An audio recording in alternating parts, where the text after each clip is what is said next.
Hi there. Thanks for joining me. My name is Patrick Francie. I am the host and the creator of this podcast, The Everyday Millionaire, as well as the Everyday Millionaire Mindset Matters.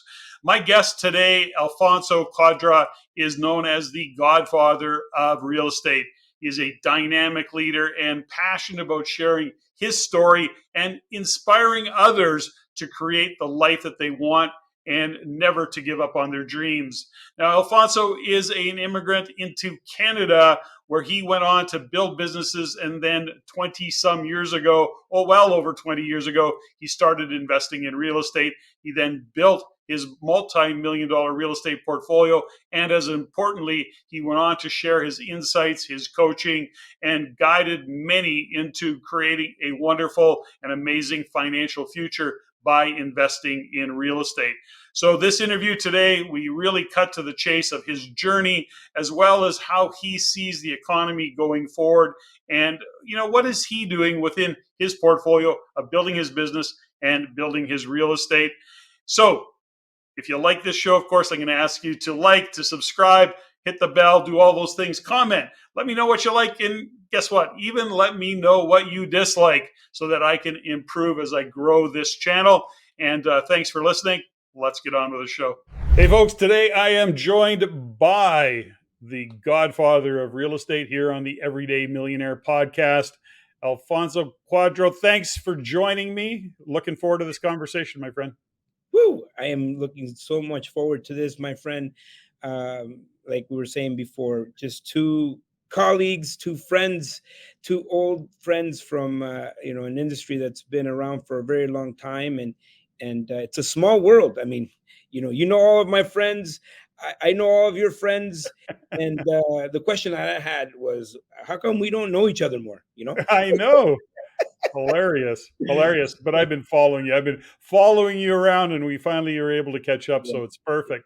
I got to start though, the Godfather of real estate, Alfonso. First off, I relate that to age, the Godfather, and that doesn't need to be, but that's my thing of it. And I'm far older than you. So anyways, tell me a little bit about the Godfather of real estate. 29, that's for sure. What's that again? Sorry. I said you don't look a day over 29. Yeah, thanks, pal.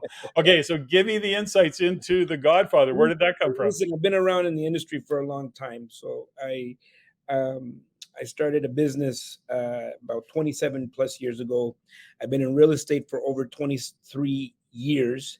And I started teaching about 16, 17 years ago. I started to educate people, doing workshops and seminars and mentoring and coaching.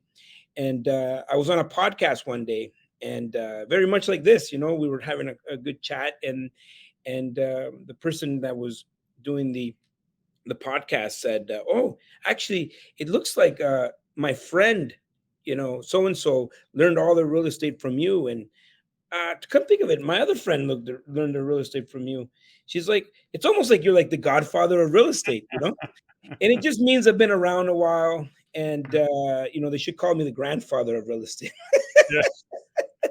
Dude, you're not old enough to be a grandfather. I've been around a long time, right? So, ultimately, it's just a fun thing that started on these podcasts, and then people started doing memes of me dressed like the Godfather. And so, I never really had a nickname growing up, and so I leaned into it, and I think it's just a fun nickname. No, for sure.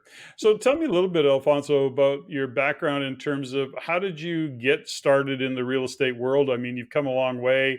You're a great coach. You've got a great community. But give me a little bit of background about where did real estate show up for you?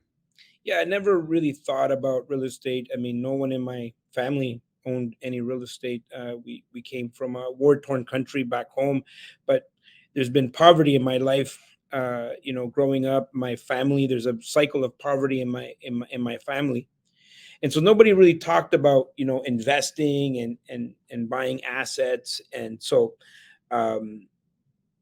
it came as a result of me I started my first business when I was 17 years old. By the time I was 21, that business had grown to locations across Canada, making millions of dollars. And ultimately, I almost lost everything.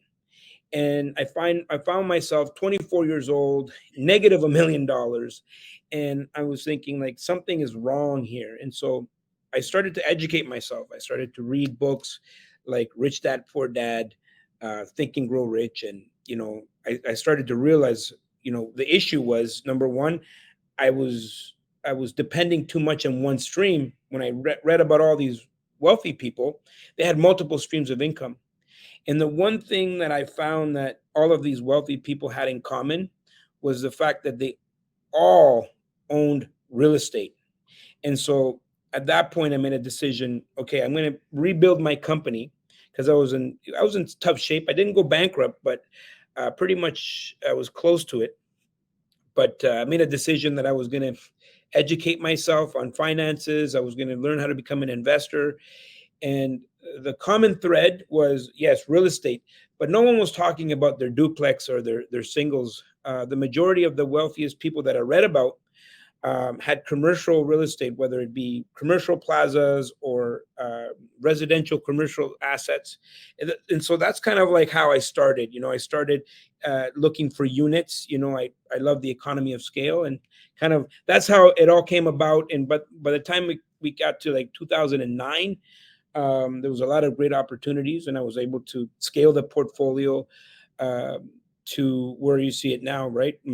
Multi-million dollars all across Canada and the US, and primarily apartment buildings. That's kind of my MO. When you think about, where you were back at that time, so just a point of interest is, were you born in Canada, or your parents immigrated or did you immigrate as a family, and where from? So I was not born in Canada. My daughters are born in Canada, Yeah. which is really interesting.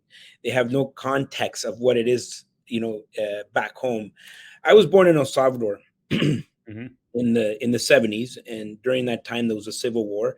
Um, I was actually in two different civil wars in Latin America, and I came here the first time. We came as political asylum seekers.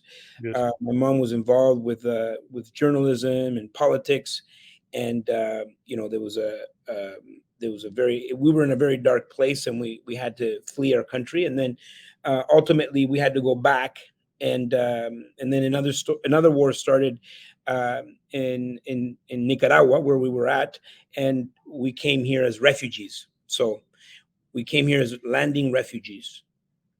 It's so interesting that, and I love to hear these stories because, there's so much controversy around immigration, around, refugees. Currently, of course, we're, having many Ukrainian refugees come into the Yeah. country. A lot of criticism around it. And I'm always inspired by so many that are refugees. And like your parents, like you come to a country, you have to, get rid of everything at home, at what is home.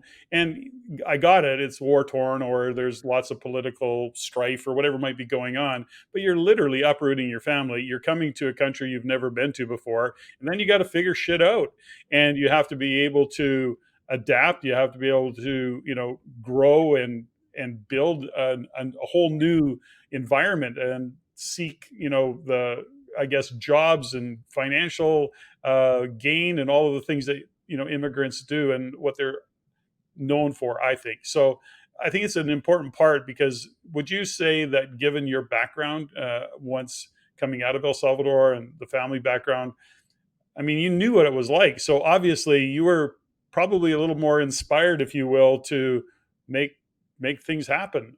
But what's your kind of view of it, when you look at Yeah, what you've accomplished? it's so interesting to me. First of all, you said it. Sometimes there's controversy behind, having so many immigrants.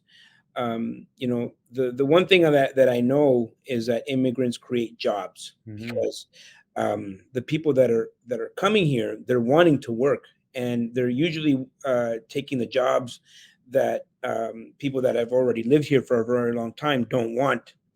Part of the controversy is, if we have immigration, if we have a strong immigration policy, that people these immigrants are going to come and take our jobs, right? Hmm. I would say that people that are coming to this country, they're leaving something behind. And so they're willing to work extremely hard, and they're willing to invest, and they want to become a part of the society, right? Mm. And so for me, I've hired thousands of people, I've employed thousands of families, I've provided homes for hundreds and hundreds and hundreds of people. And so the return on investment, um, in terms of one individual like me, being able to save, right? Because Canada Canada opens its doors to people from war-torn countries, and we were in a situation where maybe we wouldn't have survived. So Canada opens its doors. Now I'm in Canada. I'm a Canadian. I grew up here. I went to high school here. I'm pretty much Canadian. I discovered that when I went back home really quickly. I bet. I'm very much Canadianized, but that investment, I would say, would be an infinite return on Canada's side, because I've employed people, I've contributed to the society, I've donated to causes. I'm very much about being in a position to give, and so that return on investment. But I can understand where people are coming from. People don't like change, right? It's like, why do we need to change anything? And so that controversy is interesting for me.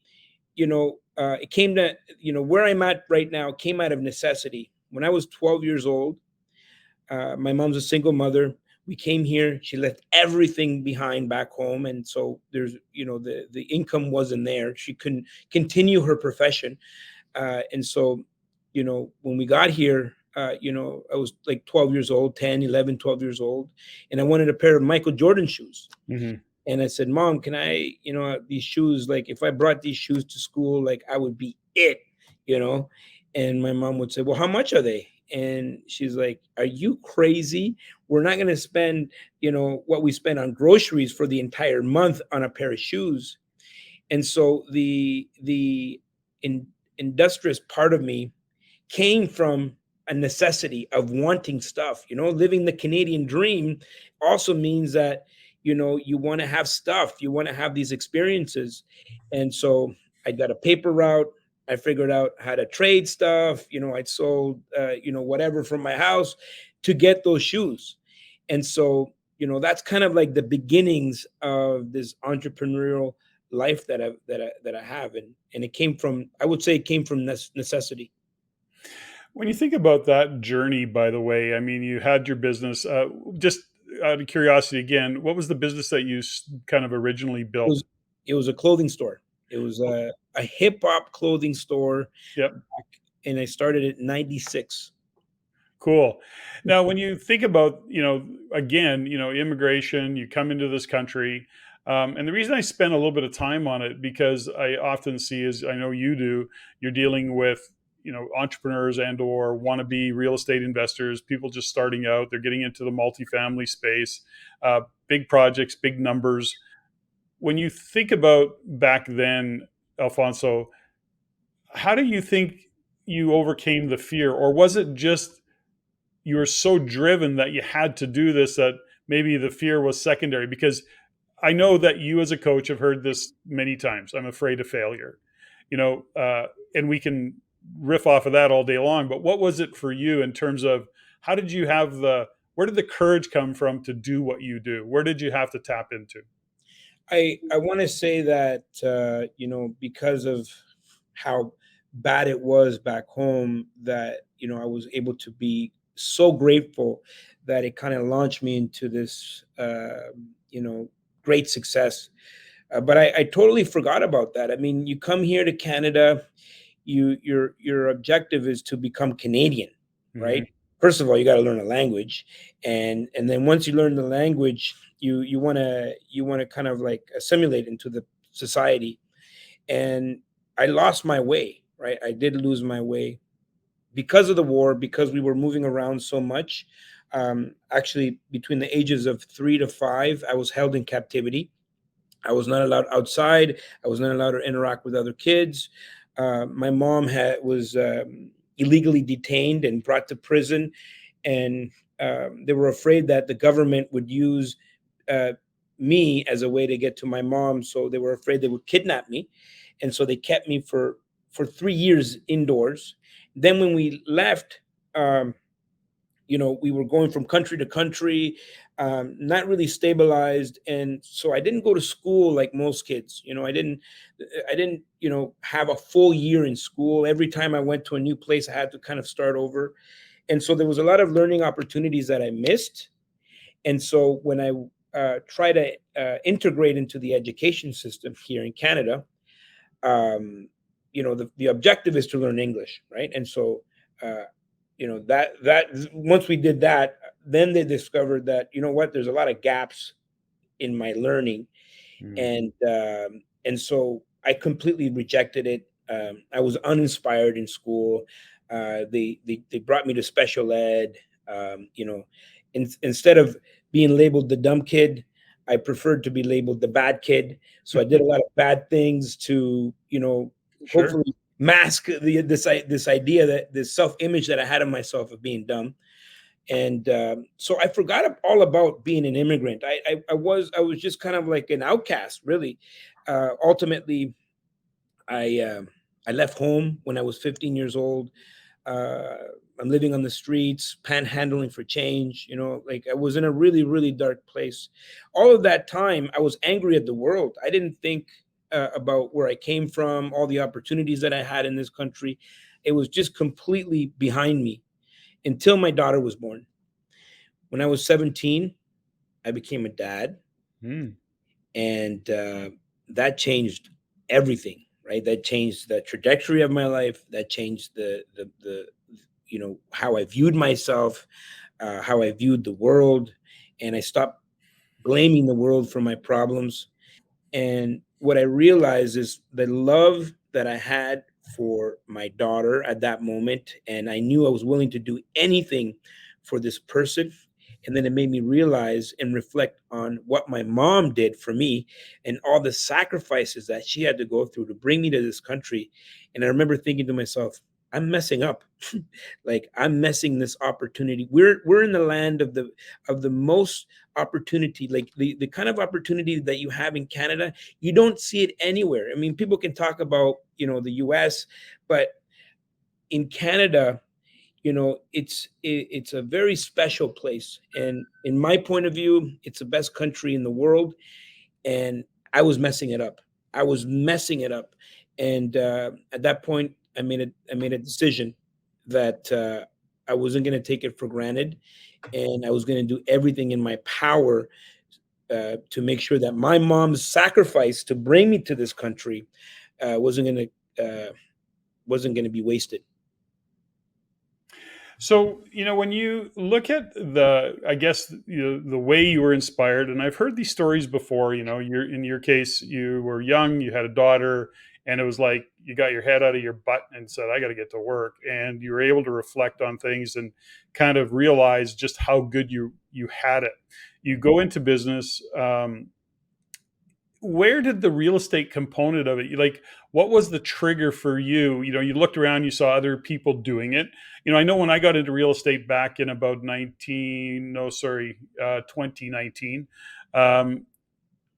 I was a business owner, still am, still own that business, by the way, but all 40 years later. But the point is that I was in business, I was doing my thing, but what I noticed about a lot of the successful business owners that I followed and that I hung out with, and or kind of wanted to model myself after, regardless of how their businesses were doing, they all invested in real estate. Now that was my trigger. I'm going, well, gosh, if these guys making millions are also investing in real estate, I should kind of pick up on that thought process as well.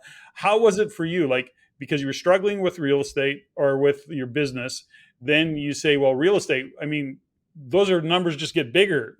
So how did you wrap your mind around that transition from the business to the real estate side of it? I was always fascinated with real estate. I mean, I've always rented, and I grew up in Ottawa. So I originally um, um, entered Canada as a refugee to Vancouver. Mm. Where I lived, it was a very bad area in Vancouver. And at some point, I was getting in trouble, right? Mhm. And I was like 10 years old, and the cops were bringing me home. Yeah. And so my mom's like, okay, probably not a good place for my son to grow up in.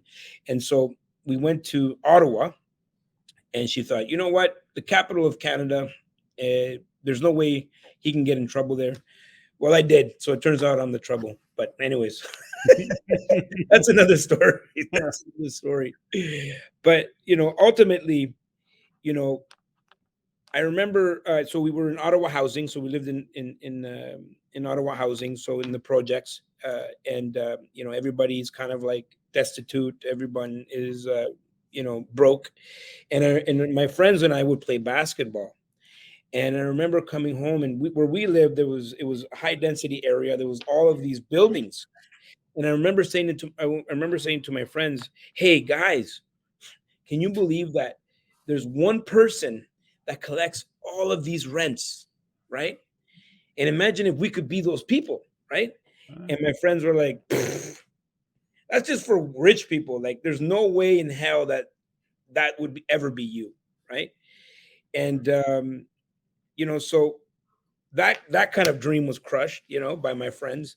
But I was just fascinated with the idea that one person or one entity or one group of people or one family collects all of these rents, and I didn't know how it worked. I didn't know the mechanics of it.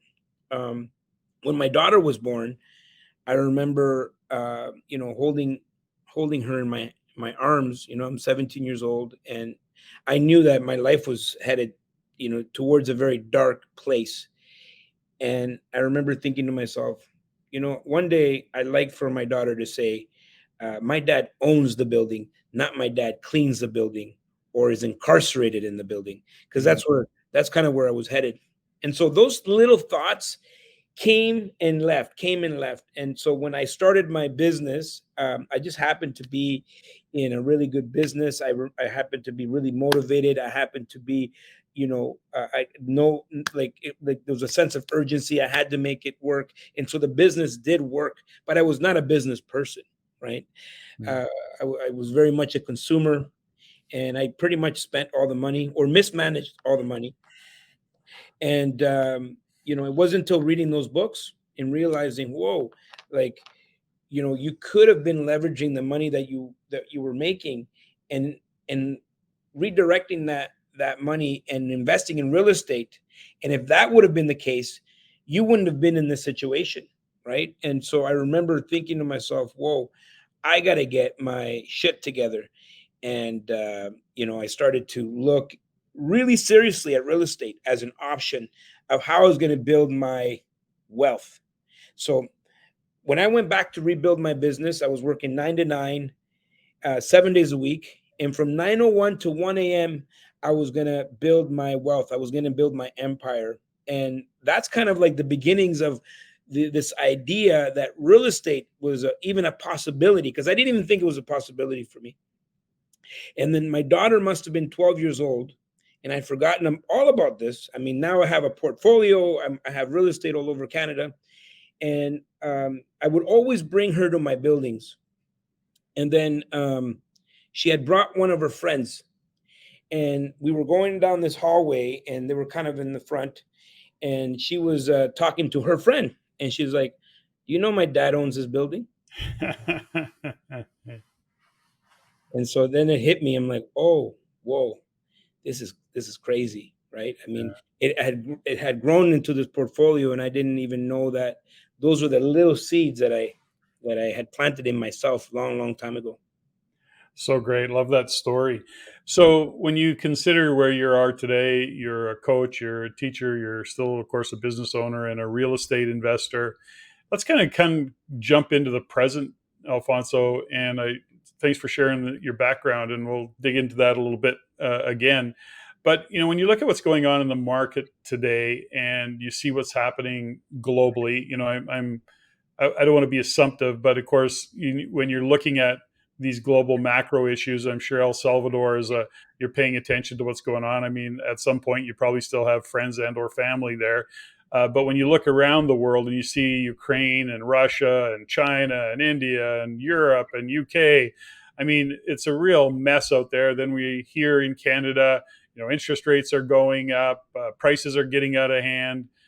I'm seeing, and we're both in a similar or the same industry of education and coaching, but I'm seeing a lot of people step to the sidelines and going, I don't even know what to do. So let's kind of position and ask the question of this is that how do you see the market knowing that, like me, you're seeing people freak out, don't know what to do, don't know where to go, don't know how to handle it. How are you painting a picture for investors that you're speaking with in terms of the opportunities that you see? And are you still optimistic about what's going on in the real estate? I'm assuming you are, but I don't know that to be true. Let's kind of unpack that a little bit. Well, um, there's a lot of things happening worldwide. And I think all of it is going to create the perfect storm for people. In the next 5 years, you're going to see the biggest wealth transfer in history. For the first time, the little guy has a chance. And it's a result of the last 50 years of misinformation in the education system. We have not focused on financial literacy.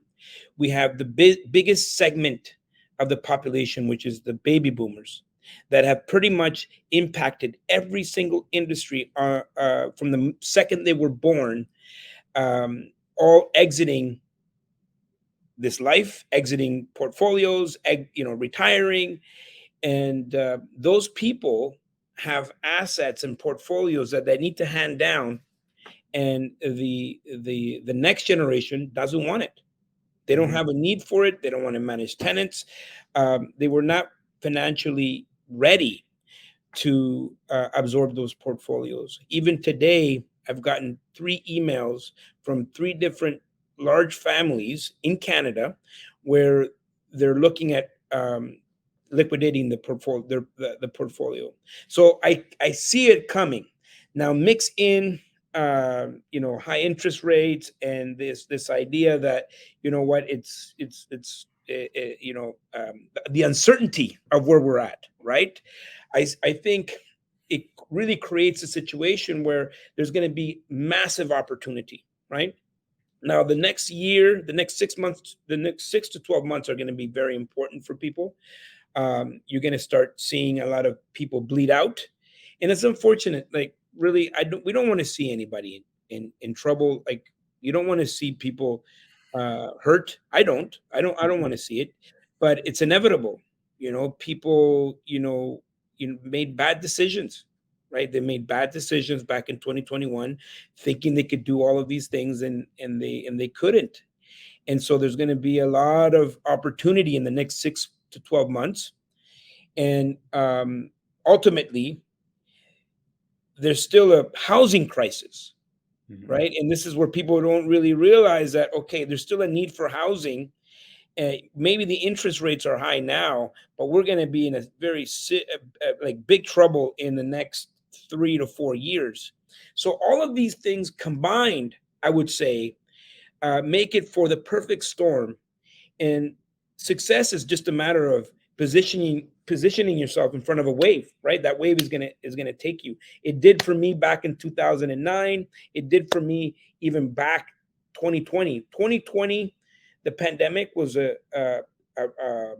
time of expansion for me. I did great during the pandemic, and so we are in a very similar situation now.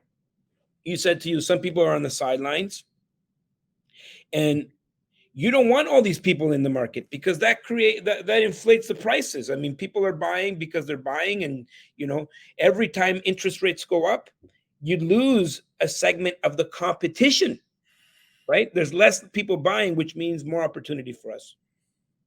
Well, I think there's a lot of things that are unfolding. I know something that you were talking about in terms of opportunities showing up, and especially in that multifamily space. I mean, immigrants came to Canada, they bought multifamily units, 40, 50 years later, they're finally going, okay, well, I should get rid of it or pass it on to my kids. And the kids are going, listen, that was my dad's thing. I don't want anything to do with that crap. I'm not dealing with any of it. Just, show me the money and I'm out. And so that's where a lot of those opportunities, I think, are showing up. and you have to be quite skilled at even finding those opportunity. There is a method to the madness in terms of uncovering those gems, and that just comes from relationship building and asking the right questions, and really getting to know some of the people that are playing in that particular space. uh, i I think that when you talk about where we see some troubles brewing, certainly more so in, let's say, Toronto-ish and Vancouver, where we're seeing the condo market. People got on this bandwagon called real estate's going crazy. I'm going to get rich, and when the market's really hot, everybody's a real estate genius. They don't have any capital gains, but they haven't experienced capital losses either. So now all of a sudden, the game they were playing is buy and assign, is that they got caught. It's like the musical chairs, right? The music stopped and there was no chair, and a lot of people are left holding this particular condo commitment that they've got. And is that where you're also seeing some of the opportunities that are going to show up if people are in the condo market? What's your view of it? I know that's one space, for example, that is going to be problematic. I mean, there's going to be other issues that show up as well, just with people in their homes and not being able to afford, given the increase in rates. And as much as the banks are kicking the can down the road and extending amortization, OSFI's also putting pressure on the banks and going, no, no, no, we got to tighten up some of this lending. So how do you see, when you talk about some of the perhaps pain that people will experience, that creates opportunities for investors who are good at solving problems, not taking advantage of people, at solving problems? What's your kind of read on where you see it?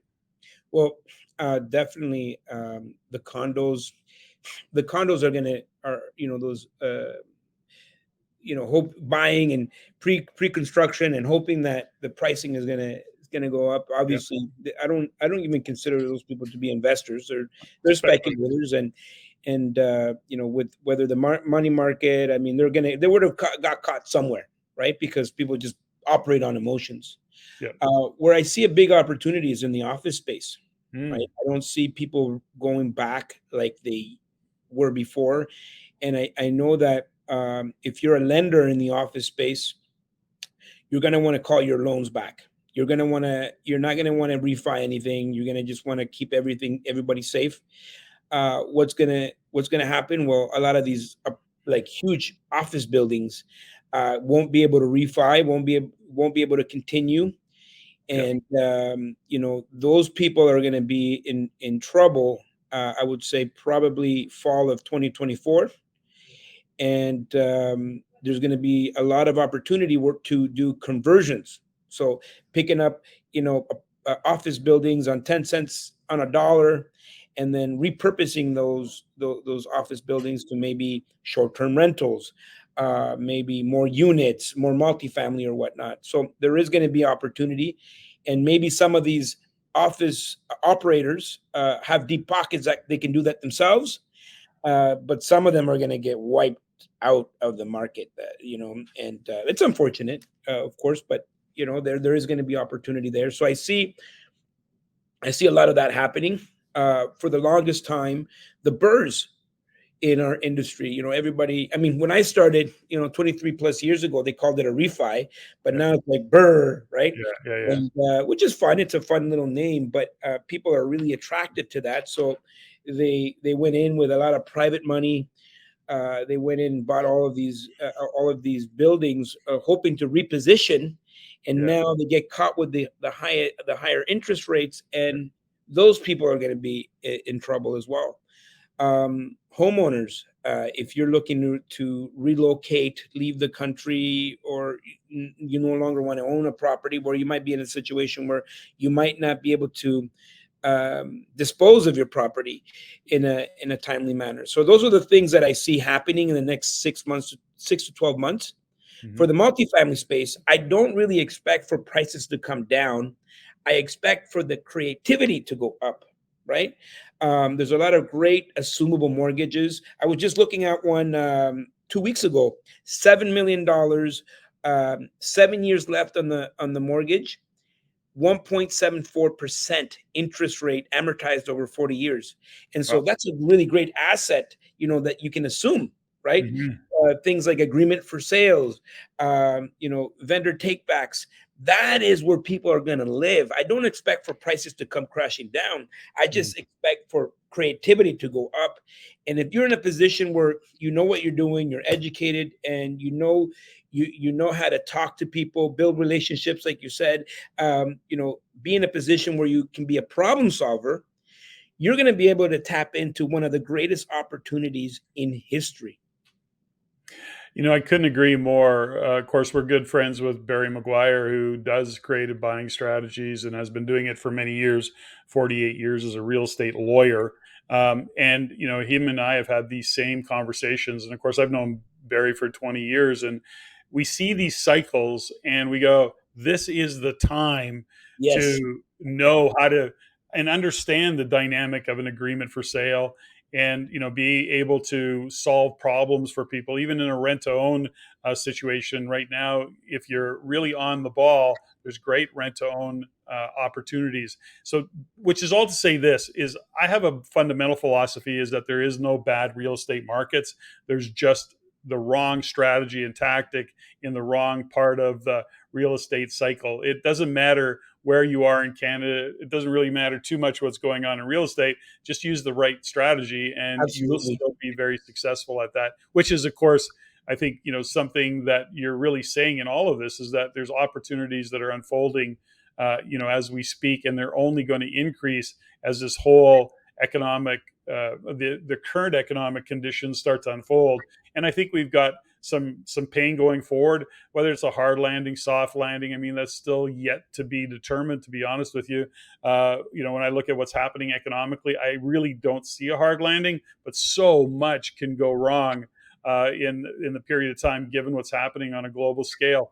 One of the things that people are always talking about, Alfonso, and I'd like your opinion of this. I have mine and I'll share it, but what's your thoughts on interest rates? It's so topic, like it's a big topic. Everybody's going, they got to raise them. They're going to go higher. Of course, we just got what I refer to as a sucker punch. The wind knocked out of us because we got punched in the belly by a rate increase and the threat of another to follow up. But when you look at interest rates as an influencer in the real estate cycle, what's your kind of view of where you think interest rates might go over the next year or two or three, whatever your view is? This is what I know. Every single year in the NHL, they change a rule. They change the rules all the Yeah. time. Mm. But professional NHL players show up and play within the new rules, right? Mm. And so, as real estate investors, we have to play within the new rules, whatever the new rules are, whether the interest rates are up or down or the 2 years ago, we were complaining that, you can't find deals because you have, 65 offers on one property, right? I mean, there's always going to be something, right? You just have to make the best decision with the information you have, Yep. right? Back in December, we were doing this, $14.5 million deal. The mortgage was $10 million. And what we did, because we go with lenders that go from the bond market, not the overnight rate. And so the bond market had come down, and so we were able to lock in at 4.4%. 4.4%. Well, there was also the opportunity to buy down the rate. So we put an extra $150,000 to buy down the rate to about 4.2. Okay. And over the lifespan of that mortgage, we would definitely make up that money for sure.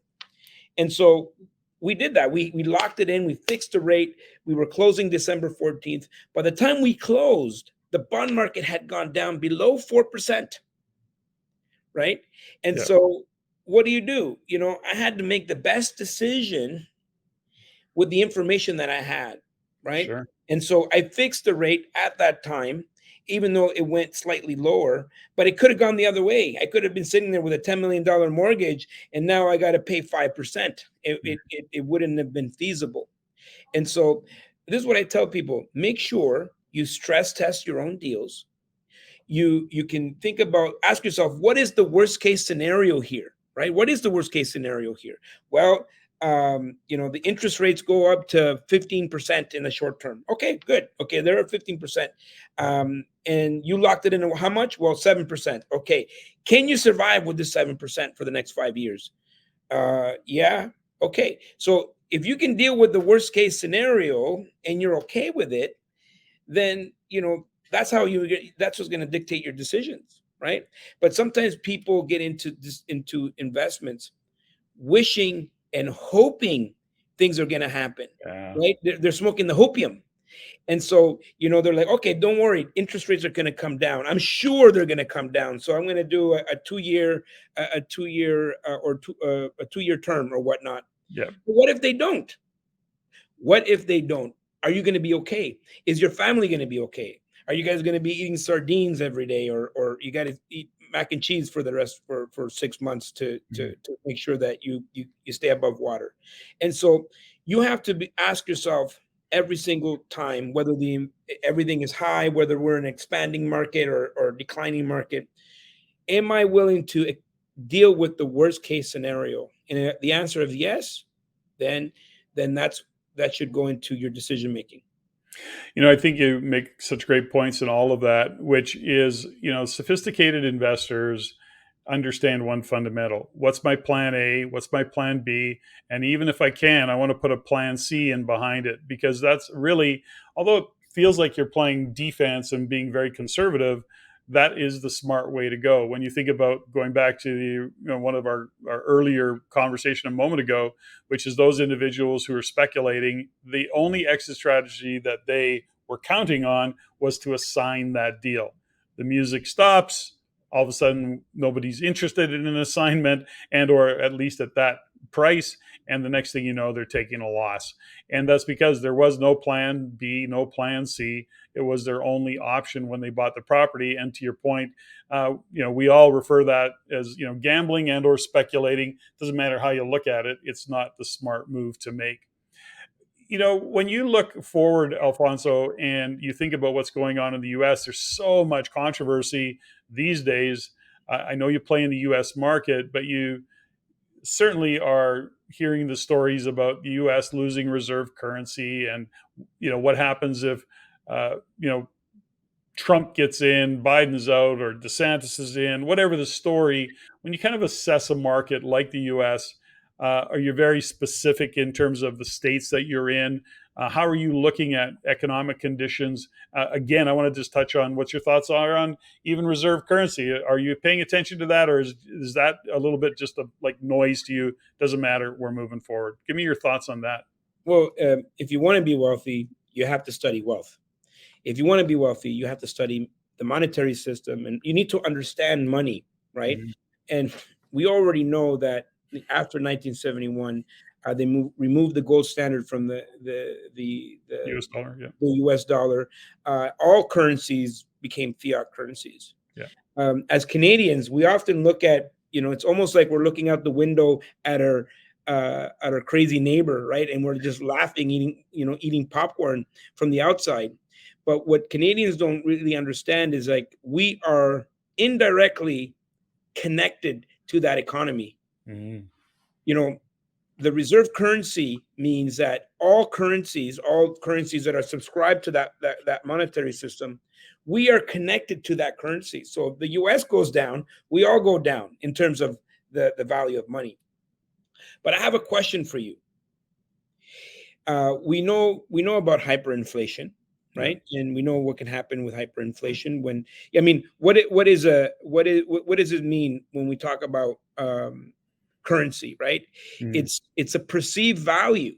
When that perceived value is no longer there, um, money becomes worthless, right? Pieces of paper. And so, what do you think the debt, the U.S. national debt? What do you think? Where do you think we're at? And I'm asking you because I don't really know. I think it's in trillion something, but I don't know the exact number. Yeah, yeah, it's astronomical. It's like 30 trillion or something like Really, along that 30 trillion. line. You What about know, Canada? what's that? What about Canada? Well, Canada personal debt is about 186% of debt to income. So we're over the top. Personally, government in terms of what our combined is, I want to say it's about 130%, something like that. So I mean, our government took on a ton of debt. No doubt about it. They overreacted in my world to what were these pandemic conditions. They used it as a license to flood the market with capital. That's a lot to do with where we are today. We now have interest rates going up, and the debt has to be Right. serviced. Our government, sadly, and I can rant on this for a long time, we are a non-productive country. We are sadly non-productive. We are debt-driven consumerism, and a lot of our economy, our GDP, is built off of housing, for example. Our manufacturing has been declining for years. We invest very little capital into research and development, sadly. The immigration, which we talked about earlier, Alfonso, yeah, that's really supporting this economy, but it's because a lot of people are setting up house. So there, again, it is based on consumerism as opposed to why aren't we exporting tons of commodities? We have what the world needs. Everything from oil to fertilizer to lithium, you name it, we have it. Yet our imports exports are almost virtually net zero. Our exports are sometimes more than our imports a little bit, and vice versa. The point is, when we look at what's happening in Canada, we look at the debt, to your point, the flooding of the monetary system or of currency certainly has a huge impact on all that we're doing. And even in the comment that you made about, the U.S., Canada being so connected to the U.S., that's who we farmed our research and development out to. So rather than driving our economy. And I know I'm going a little bit long on this because I'm pretty passionate about just how incompetent our government is. And Bank of Canada, I've said it many times, I want to be the guy that looks at Tiff Macklem and goes, "You're fired." I'd like to do the same with Trudeau. That's a totally different conversation. But I think there's a fundamental around the U.S. and Canada and why we have to pay attention to what's going on in the U.S. There's a little meme or a little phrase that's really old, but it is basically when the U.S. sneezes, Canada catches a cold, and ultimately that's what's going to, and we are at risk of having happen given these global issues and the devaluation, if you will, of the U.S. dollar and the ultimate collapse of the U.S. as a reserve currency. Now, that's not to say that's going to happen tomorrow or next year. Yeah, no one has a crystal ball. It will definitely happen. We just don't know when. So this is what I wanted to get at. So we understand the governments are definitely taking on massive amounts of debt. Yes, I mean, huge. we talked about 30 trillion or whatever. I mean, people throw these numbers around. Like, have you ever seen $1 trillion? Like you wouldn't even be able to fit it in this office building, right? $1 trillion is a lot of money. Yep. And so here's my next question. What happens if the currency? So the first question is, how in the world are they going to pay this back? Okay, that's the first question. The second question is, what happens if there's a complete collapse of the monetary system? Mm-hmm. What happens to all that debt?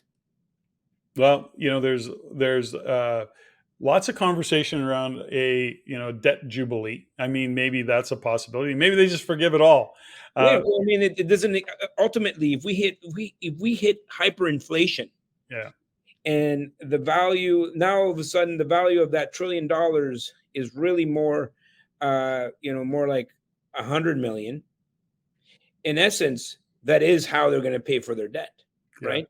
In essence, when you look at it, there is a benefit to the government for going into hyperinflation, right? And collapsing the monetary system, resetting it, and putting in something else, putting in a new monetary system. Again, no one has a crystal ball, and we don't want to be, we don't want to be like talking about the dark side or conspiracy theories.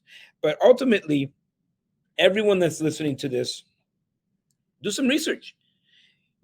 Back in 1944, they reset the monetary system to, create what we currently are utilizing today. right? And that was just in 1944. Yeah. And so 1971, there was another form of reset where they just removed the gold standard from the US dollar, right? Making it a fiat currency. And so ultimately, people just need to be educated, and you should pay attention to what's going on. Now, I'm not a political person. Like, I don't pick sides. I just want efficiency. I'm pro efficiency, less about what people want to, less about the choices that people want to make in their lives, and more about productivity and efficiency. Well, I think there's we get into the politics of anything, and sadly, I don't care what the government is. To your point, I don't think you can say government and efficiency and have them in the same sentence. It doesn't exist. You know, they go out of their way to create the bureaucracy because that's what drives the jobs. And so, to your point, we don't want to always look at the doom and gloom and the dark side. I have a tendency to look at that dark side only because when I come to the community of real estate investors or our community of investors, part of what we provide is a perspective, some research that we do for you to investigate further to kind of start to form your thesis around it. When we look at what's happening in the monetary system and the debt, and we know that taxflation is a real thing. I mean, all we have to do is look at what's going on at the gas pumps to know that, guess what? The government loves inflated prices because, of course, tax comes along with that. And they're going to add to that now with what they call climate crisis. There's always an excuse to print more money and to create more tax. And at the end of the day, we have to have that tax revenue to pay the astronomical debt that we as a country have taken on. And Canada is not alone in any of that conversation. My point is around all of this, Alfonso, and you know this, and we know this, is that we have to look at the dark side to actually say, okay, well, how are we going to approach the future and create a financial future for our family? And, in our case, we look at real estate as a very, very proven, and even if you look at it logically, you can say, no, real estate is going to be that hedge that we have against the inflation that we're bound to hit. And there's going to be lots of deflation, by the way. I get all that technology, but at the end of the day, we've got a small country, or we've got a limited amount of housing for a lot of people coming into a country who are going to require housing. Canada is not going to go away of being that country that immigrants come into, and we have to hedge our bet. And that is one way to do it, is to invest in real estate inside of the scope of, variable rates, or rates that those influencers that rates are up, rates are down, rents are up, rents are down, and unemployment's up, unemployment's down. We're looking at those economic fundamentals. The point is, when we're looking at where to park capital, real estate still works. I like to hedge a little bit, diversification. I own some Bitcoin, I own some precious metals. That's all, I think, part of my own hedge based on what I'm seeing economically. And I share that often with the community, is that really that's what it's about. If you've got money in the bank, you better be doing it strategically, as in, I think liquidity, as you know, Alfonso, is really important. And sometimes it's hard to manage that liquidity or keep it. But you also have to say, as I have that liquidity sitting off to the side, that it's, going away, it's devaluing. So it's a balance that we have to strike as investors and as business owners. So I went on a little bit. I don't know if that gave you an opening for to extend that conversation or not. I hope it did. Absolutely. I mean, you need to, you make money, you need to invest it into income producing assets, right? And ultimately, the word current is in the word currency. If it's not moving and it's stagnant, it's losing money every single second. It's stagnant. The lending, the amount of money, the volume of money, the volatility of all the money moving around. If you stop, you're going to have problems, right? Yeah. And this is what the government's trying to do. They've always used this lever, which is interest rates, to manage inflation, but it's the wrong lever, because you know what? You can't shut the world down for 2 years, print all this money, and not have consequences. And so we're living as a result of those consequences. I just want the people that are watching this, or that are listening to this podcast, and this is a really, really, really interesting subject, because a lot of people really just want to talk about, all the great things that are happening in real estate. But these are things that you're going to want to pay attention to, right? You're going to want to pay attention to inflation. You're going to want to pay attention to what's happening and what's the political climate in the U.S. Regardless of what side you're on, right? That's beside the point. It's just you need to pay attention because those moves can affect the money that you have. And so ultimately, what I always share with people is like, listen, Warren Buffett said it best. When people are greedy, you should be fearful. When people are fearful, you should be greedy, right? And right now, it's all about, and I don't know if people have the time to figure this thing out on their own, because I look at probably a 12-month window where you're going to see all of this opportunity in real estate. Mhm. And these are the decisions that are people going to be making. And of course, you want to be smart. You want to be smart about the decisions you're making. There's a couple things around this, and you do have to be smart. And I think that hopefully, we're delivering value here to those individuals listening. There is an education that's required in order to move forward. And what I see a lot is people like to chase real estate and then get an education while they're chasing it. We need to get out and we need to get out in front of it. You start to educate now.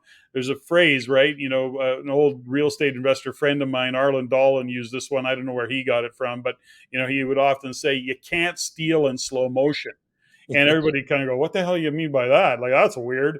But his point is that you have to be prepared when these deals show up. If you have the education, number one, you know what to do next, you know how to approach it, and you know how to actually capture that opportunity and or create the opportunity. And so when you can't steal in slow motion, it means to say you have to be prepared in advance.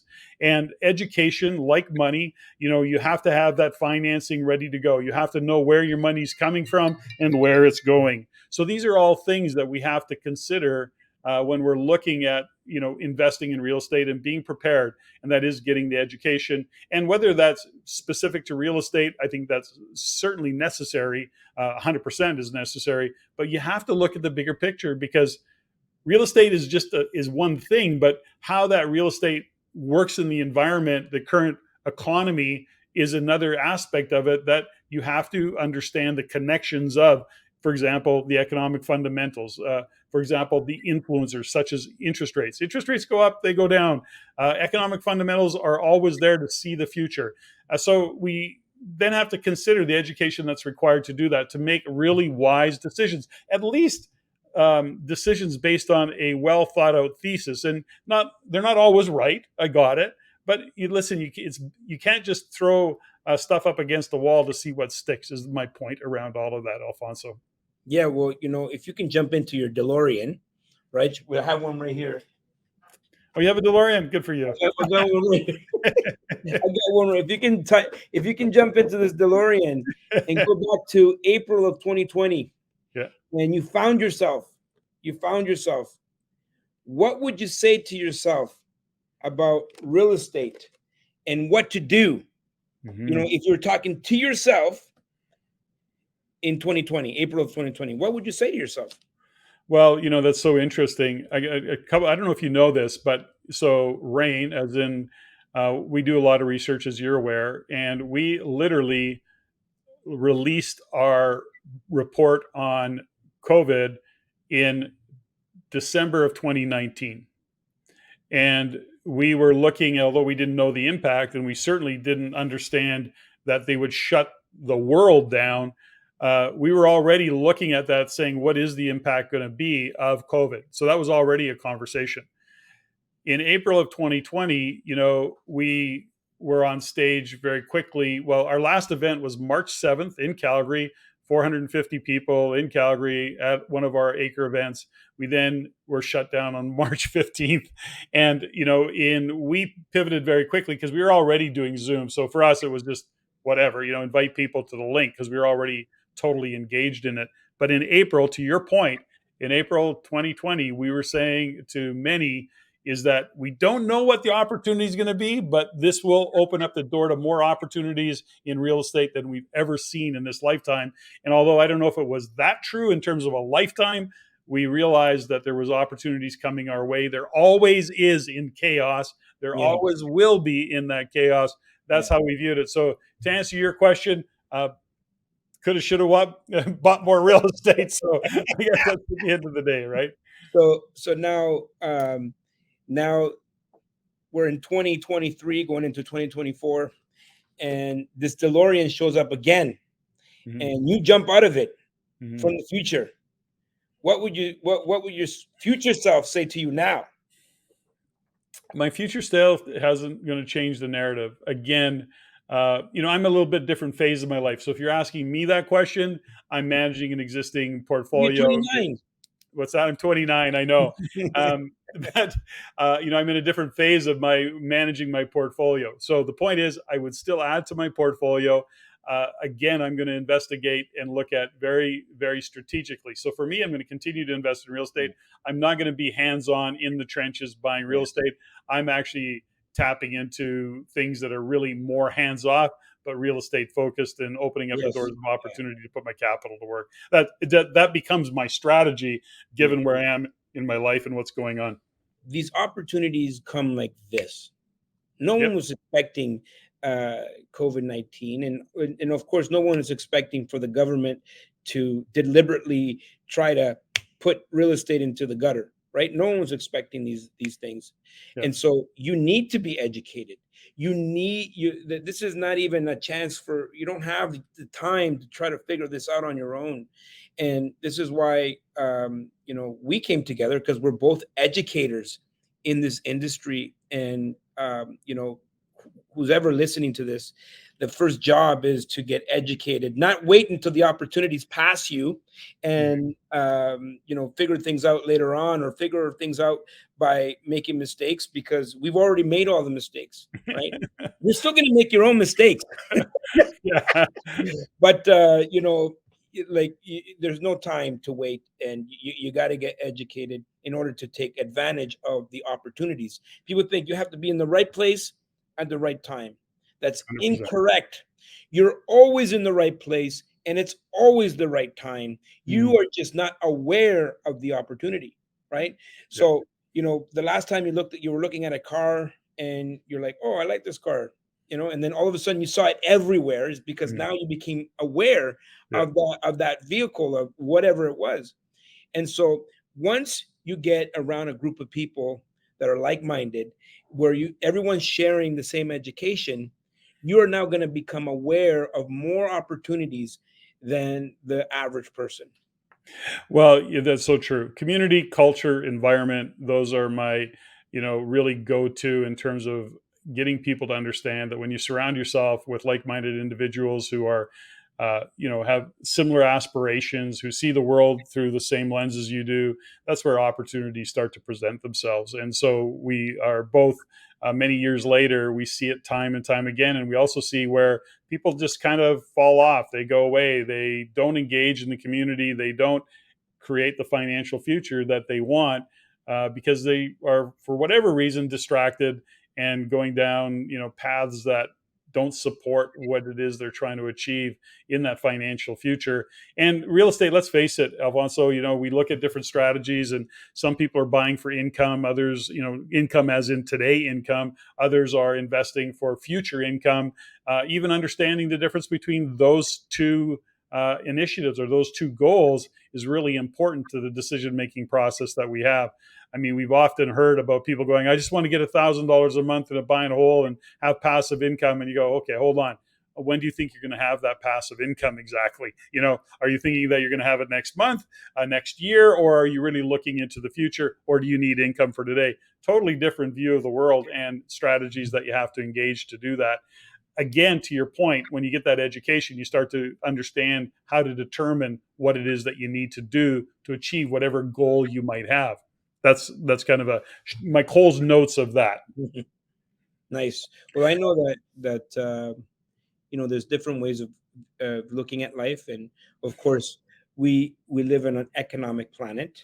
Yep. and it's fueled by consumerism, and there's nothing wrong with that. But there's the consumer mindset versus the investor mindset, Yeah. and you can't you can't look at a problem with the same mindset that you got into it and expect a different result, right? You have to think laterally. You got to think outside of the box, right? And I think people, they become accustomed to that monthly income, or the income that comes in from their job, right? And the way I compare it is like the zoo lion versus the lion in the jungle.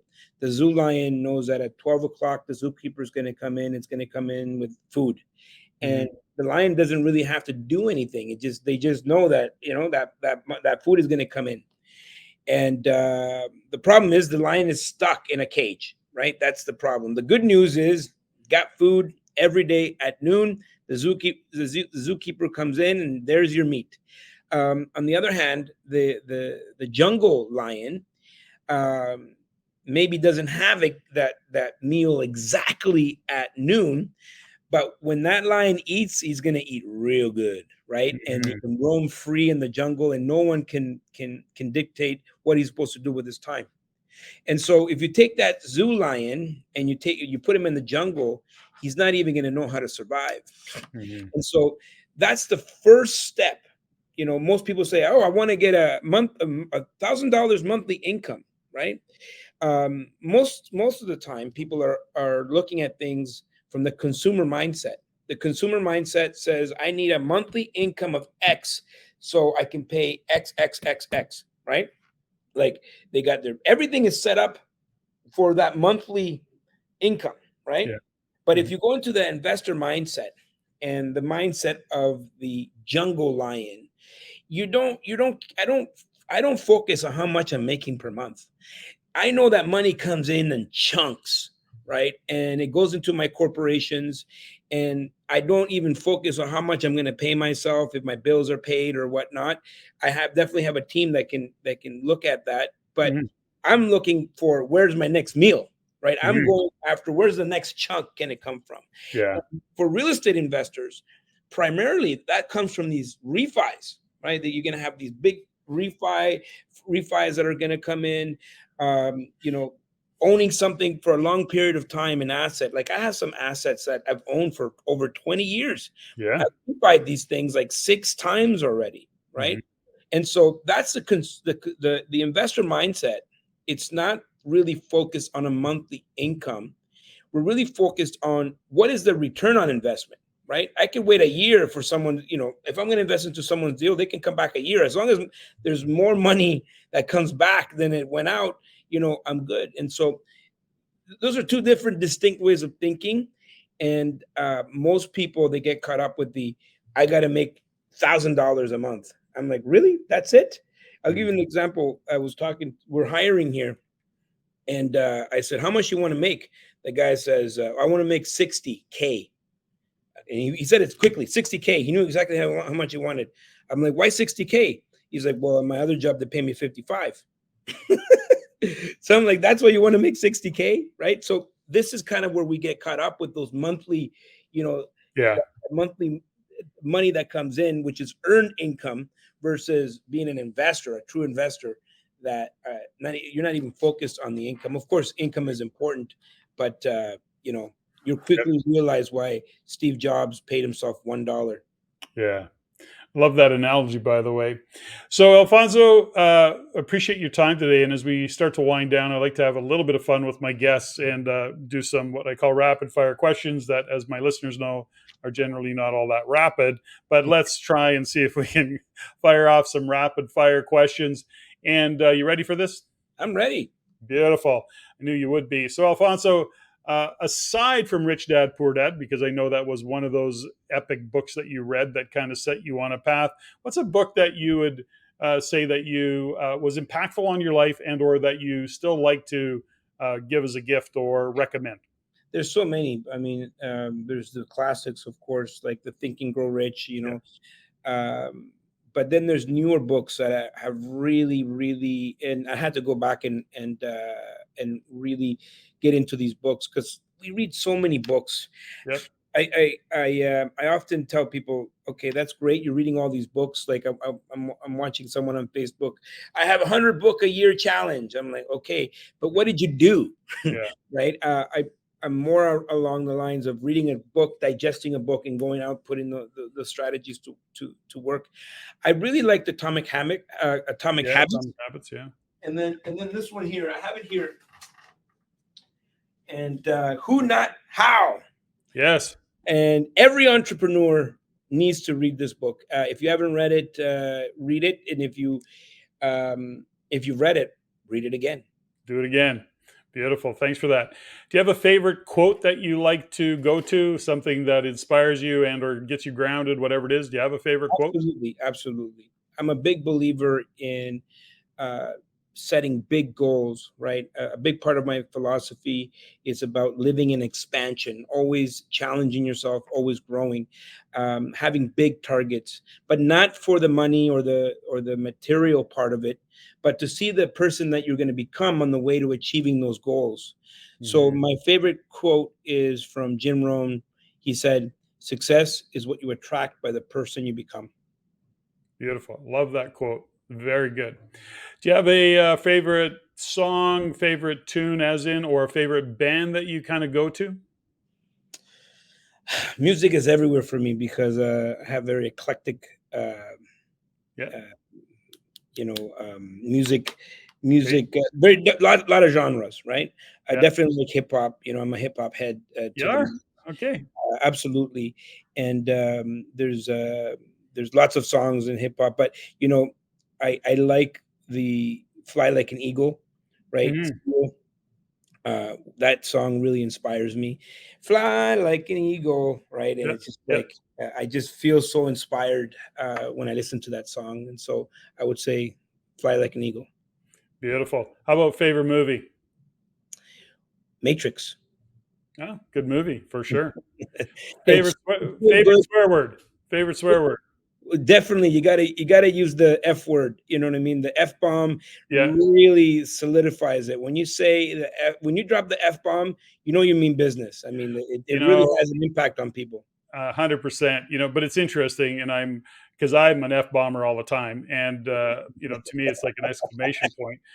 But I have guests that go, I ask them that question, and they go, "Yeah, no, I don't swear."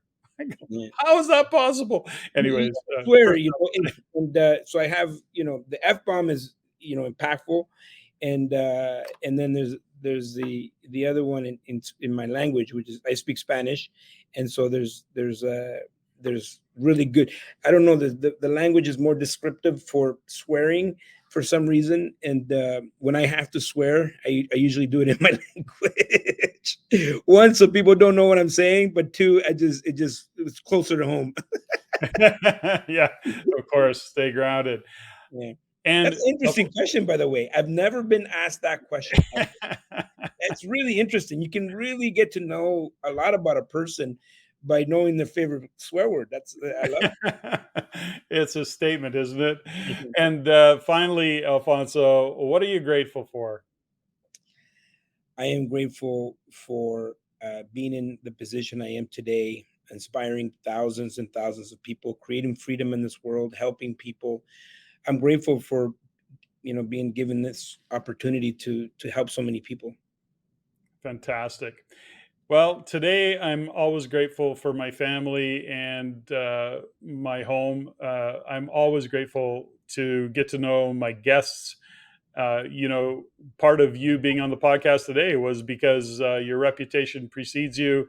And I had a number of individuals who said, you should get Alfonso on your show. He's a cool cat. And that is a statement of who you are and the reputation that you have built, the brand of what you've built. And so I'm very grateful to have had you join me today, share your wisdom with the audience. So I want to just say thank you for joining me on the show. Thank you. And this was so much fun. I mean, like I've never had so much fun in a podcast ever. And out of all the podcasts that I've ever had the opportunity to be on, you, my friend, are definitely the most recent. So Oh, thank that's awesome. That's awesome. you. I'm just joking. I'm just joking. I loved it here. I loved my time here with you. Beautiful. Thanks, Alfonso. We'll see you.